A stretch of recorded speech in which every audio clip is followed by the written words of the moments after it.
The Oracle Network. We're all in this together.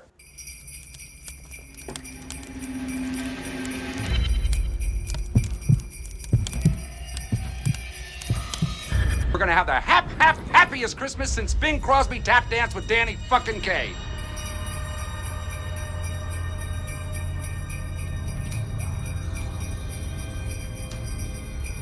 Hallelujah! Holy shit! Where's the Tylenol?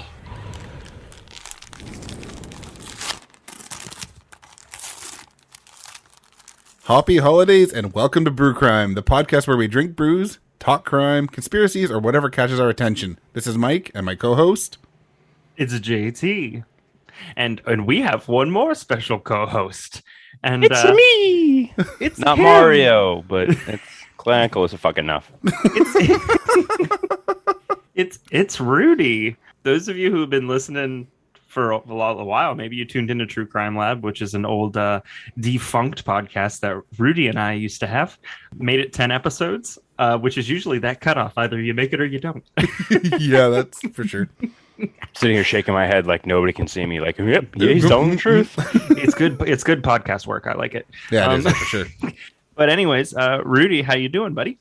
Doing good, man. Yourself? It's been a while. I'm good. I'm happy to have you join us on a few of these episodes of Happy Holidays. Mm-hmm. Yes. So we all have our beers and we all have our stories, and we're ready to share them. Yeah, we don't want to bore all of our listeners with us for 31 days straight, so we'll bring some friends on too. Of course. I just accept it. Yeah. I will never turn down the opportunity to be comic relief. Perfect. All right, so my case is called Criminals Are No Gouda. My God, we just bought so much cheese today too. It's fucking great. Nice. And this is ridiculous. Sometimes criminals are just no Gouda. They get greedy and make customers of stores really blue. Oh, I know this is where we're going. This is where we're going. Yes, it is. All right. So let's be frank, though. Canada does not do a great job of keeping a sharp eye on its cheese. Jesus. Oh, Jesus Christ. I had to. It turns out that when drug addicts need to score some drugs, one of the best ways they could find in the Maritime Provinces of Canada was to steal cheese. I'm not kidding. Wait. You said if they want to score drugs, they steal cheese? Yeah, because they can make money on it. Oh. You know, some people steal catalytic converters. Some people steal cheddar. Well, this was a little bit before the catalytic converter craze of now. Gotta steal it to make it. Exactly. So one such robbery was in St. John, Newfoundland, where a man walked the cheese aisle of a Sobeys grocery store. Once he had cased the place, he hid what would consist of 16 blocks of cheese on his person and make his way out of the store. 16 blocks of cheese. Yep. And the man's got a large undercarriage. Or if he didn't before, he did then. Yeah. It's like, wow, you are packing something. Yeah. The cheese packer. Oh, God. Unfortunately for this robber, it wouldn't be his best day. The Sobeys just happened to be across from a Tim Hortons donut shop, and the police would respond right away. You can't make that shit up, right? Wait. Sorry, I want to take a couple steps back. Yeah. There were cops at the Tim Hortons donut shop Yep, across the street. Yep. I love how you guys have that stereotype the same as we do. Oh yeah. I love how that's worldwide. So that's good. Well, thanks Tim Hortons. Exactly. I don't want that cheese to go away. Although I hope that cheese was destroyed. Yeah. I have a lot of terrible jokes to make about that, but I'm gonna let this one slide. All right. There would be a standoff where he would wave a hypodermic needle, but it would not last long as he would end up being arrested. The police got fed up with him. I looked up all the cheese puns. You sure did. Here's what I love is that in Canada, you waved a hypodermic needle and he ended up being arrested. Versus here, you wave a stick and you get carted away in a bag. Yep. Truth. I mean, that happens too sometimes, but yeah, not to the same extent. I like how he thought he was gonna. I don't know what he thought he was gonna do with the hypodermic needle. Let me tattoo you to death. Yeah, no doubt. In the same area, a pizza restaurant called Big Bite Pizza was dealing with the same issue. Someone would break into their restaurant and steal $200 worth of pizza mozzarella. Mike, is this your pizza shop? No. That's a Newfoundland. That's a long distance. That's closer to you. Oh, that's right. It is the old Newfoundland. Well, of course they were. They were raiding like Vikings. Yeah. This was only 10 blocks of cheese. Also, must have been Gouda stuff, right? Like $200, 10 blocks of cheese? Can you imagine if a drug dealer came out and was like, hey, man, listen, you got the Gouda stuff? I need the Gouda stuff. Bring it on. That stuff's got me blocked up for days. Oh my god, what a sharp joke. Yeah, no doubt.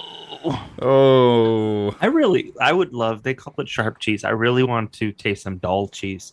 I've never had it. Does anybody That's soft cheese. Oh. Yeah. Man, you got the answers on the cheese. No, you just think I do because I make shit up and make it sound like I know what I'm talking about. So then you say things like, man, you really know what you're talking about. I'm like, absolutely the fuck I don't. Gotcha. Now, these thefts might seem ridiculous, but in case you were wondering why they would steal the cheese, it was to resell it back to restaurants at a cut rate. Why? What is the... Okay. Keep going. People have stolen weirder shit. They have, yeah. Ricotta, give it to them. They had a pretty darn good racket, and this was all during 2004, known locally as the Great Cheese Robberies. So the entire time you're reading this, I'm so glad you waited to cap it off with the year, because the entire time I'm like, this had to be the 1800s or the early 1900s. Like, yeah, get the cheese out of here. Yeah. No. This happened after Y2K. Well, how many hypodermic needles did they have in the 1800s? I don't know. 0. It's a good question. Still 0. Past that one. When they say hypodermic, what they mean is it was washed with lye soap, and it was actually just a really well carved stick. That's what... Hole down the middle. I don't know. It's just a straw.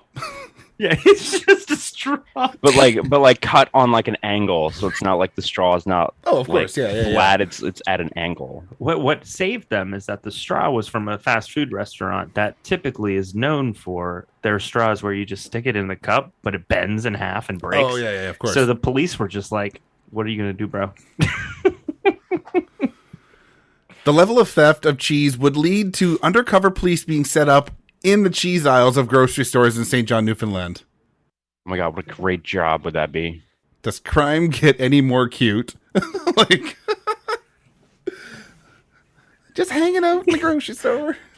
I'm ready for my duty. I've studied. I've become part of SWAT. I'm bomb, whatever. Yeah. ATF. I've done Secret Service. What do you need me to do? I need you to go to the grocery store. All right. And hang out in aisle 8. Do they make drug deals? Not exactly. Exactly. I need you to watch the cheese. It's trouble. It's the CTF. Cheese Task Force.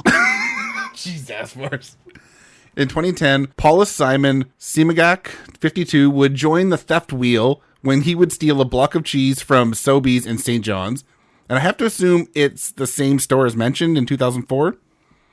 Paulus had a criminal record that is a mile long, or in truth, 22 pages long. But he would be charged with theft under $5,000 for this crime. Jeez. The best part is that it was way the hell less than $5,000, as the block of cheese was only $6.22. But he was charged for it's like, yeah. If you're going to get charged for that, make it $4,999 worth of stuff. Mm-hmm. Make it worth it, you know? Hey, some people really love their cheese. Yeah, me. Yeah. Pass Was over. it you? That's that. There's that. What's that song? It's like, what would you do for a Klondike bar? Yeah. No, these motherfuckers will get down for some cheese. What would you do for a block of cheese? Yeah. Rochefort block. I don't know. JT almost spit his beer out. For a Roquefort block. Yeah. Paulus had a long string of arrests for drug and alcohol problems and would end up with a 2-week sentence as well as probation for 1 full year. Moving from Newfoundland to a much smaller island province of Prince Edward Island, I recall to tell you of another cheesy criminal. Oh, God. I want to see these pictures. I couldn't find See how any bad- pictures of these guys. We got to see how bad they're cheesing in their photos. Yeah. The photos curdled. It was no good. Yeah. Corey Morrissey and an unnamed woman were walking through a No Frills store in Stratford, and that's another grocery store. They would put a few items in a cart as they walked through the store. They would end up stuffing all of the goods into their backpack and walk out of the store. Now, the security was not your average guard, as they would stop the couple and demand the goods back. I feel like, have you ever listened to something like a song and thought, they wrote this for me? I feel like you wrote the script just for me. Yeah, cheesy stuff and dad jokes, right? Yeah, pretty much. Of course, they would give everything back but the cheddar, or whatever they stole. I just assume it's cheddar. The police would be called, and once the police stopped them near the Hillsborough Bridge, they would search their pack and find the Edam block of cheese. That was a little forced. In the end, Corey would end up getting probation for 18 months and have to pay $300 in victim surcharges, as well as $5 for the stolen block of cheese. I have to say, Cheese Louise, I would never have guessed so much cheese would be stolen. I mean, you know what? I guess if there's money to be made, people will steal whatever the hell they want. We've got a secret cabal here in the U.S., as you know, that steals children and drinks their blood. Oh, of course. Yes, So- yes. Maybe they should just move the do? cheese. It's a little easier to steal. We don't, Ryan. Oh, fuck. It's a QAnon conspiracy. Oh, gotcha. Yeah. You know, those winners. What was that? Pizzagate. Wait a minute. This is also a Pizzagate. They're stealing cheese. Wait a second. God damn it. That's where it originated in Canada. Maybe. Oh my God. Oh, yeah. All right. Well, that's the end of this case. That's a hell of cheese. Yes, exactly. That's great. All right. Well, thanks for tuning into this Hoppy Holiday episode, and we'll see you tomorrow. Bye.